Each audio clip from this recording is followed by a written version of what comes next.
everyone, this is Canny Couple. I'm Julia, Aaron's behind the camera. Today we're going to do something I've been putting off. We're going to repot my aloe plants here. But before we get started, I'd really appreciate it if you would hit the like button and subscribe to our channel. So, as you can see, I have some aloe plants that are busting out of their pots. I don't know how they got this bad, but they have, so I really have to get these moved and updated. Like this one here, he's so big he needs to go into another pot entirely, and we're going to get that done right now. So aloe is probably, I'm by no means an aloe expert, so please don't think that. Aloe is probably the one medicinal thing that we have that grows successfully on our homestead that we are not. Are you using that dirt that was in it? Yeah, it was. Throw that out. Throw that out. Okay. Sorry, I remember the contractors letting all kind of putting dust in that from the contracting stuff. All right. Sorry about that. Over there. Sorry. But aloe is the only thing we have been able to successfully grow ourselves that's not like already growing on the homestead. But it took me a long time to do it. And these, was this the second or third round of aloe that we started? Probably the third round. The third round? That's what I thought too. And we're just using some compost that Aaron had. And one of the reasons why it's taking me so long to actually repot these is I didn't have pretty pots. So these we got, and I will tell you, I'm the worst for pots. I'm terrible. I'm so picky. I don't want ugly That's pots. putting it lightly. These we found at Rose's, and they were on sale for like $6. And I felt like these were simple enough, but enough so that it wouldn't bother me too bad. So I'm just going to put some of this in the bottom. And I'm going to reuse that pot for one of those little ones because it is a smaller pot. So this is the third round of aloes we've done. And I will tell you, aloe has been my enemy, even though it's the one thing I knew we had to grow on our homestead.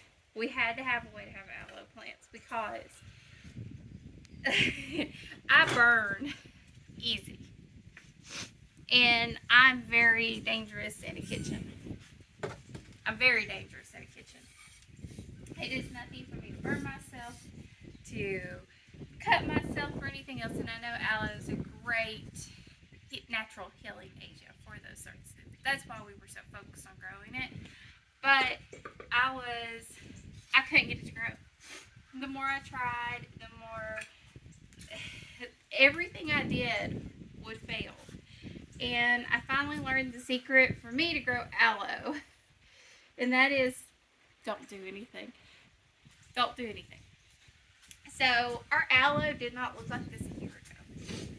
And I'm sorry, the wind is blowing so bad that my eyes are watering and it's just causing my allergies to go crazy right now. But we had 3 plants before, 3 big plants, and they were not quite that big. They were quite a bit smaller. I would say, what do you think? About 2/3 that size? Maybe. So 2/3 the size, and all of a sudden we put these in the basement for the house remodel. They just took off. So you can see we have 2 babies that grew out of this one. So I'm hoping I can keep them alive.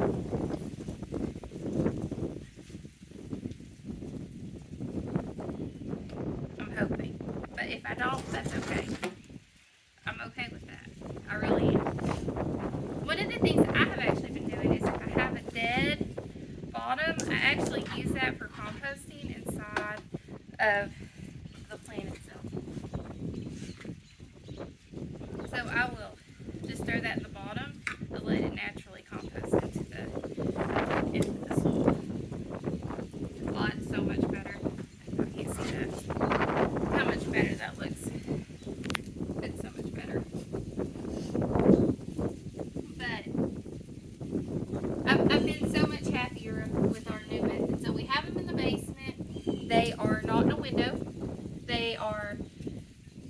like at an entryway in a door. And before that, they were 2/3 the size, had no babies, had no nothing, and then all of a sudden, I have 3 babies, and these plants are exploding. We don't water them, but what? Once every month, maybe. Most of the time, we push that out. So they barely get watered. We barely touch them. They get some sunlight, but not a lot, and we just don't mess with them. And they've exploded. When I had them upstairs where I could see them, they did not do good. I killed 2 sets, and just did not do good.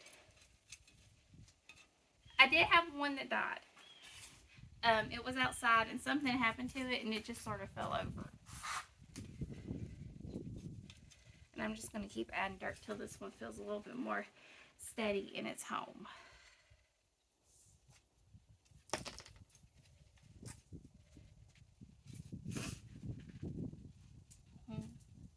But we do like having the actual real aloe on hand, just for if we were to have a burn.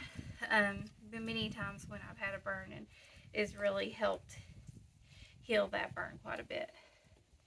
Look how much prettier that looks, and it will just naturally start to fall over. That looks so much better. It fits it so much better. Wonderful. This wind. Y'all getting a lot of wind over there? Like wherever you are?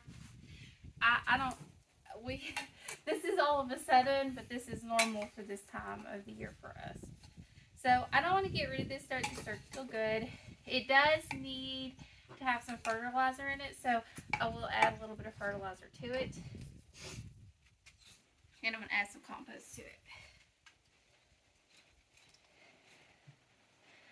I'm going to put that one in there. And again, I've never had a baby to transplant, so I'm hoping that these will take off and do their thing.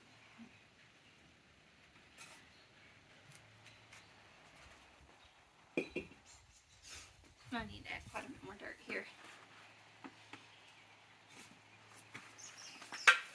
So what do you think of the aloe plants, Aaron, with the new method we've been doing? They've definitely done better in the basement, and I think it might be because of the humidity in the basement. It's because we have been having to run the dehumidifier a lot down there, so I do wonder if it's due to the humidity factor. So we're gonna rinse and repeat with the other one here. Get that baby out of that one, and get this one more centered in the pot. But if you have any questions, any tips on aloe, any other medicinal plants that are perennials you can grow inside, let me know in the comments below. I would love to know what you're growing for whatever purpose in your house that's medicinal and not just, food related. As always, check out our link tree to see our other content. Sorry. And thank you for joining us on the Canny Couple, where we work hard, live simple, and enjoy life. Have a wonderful day.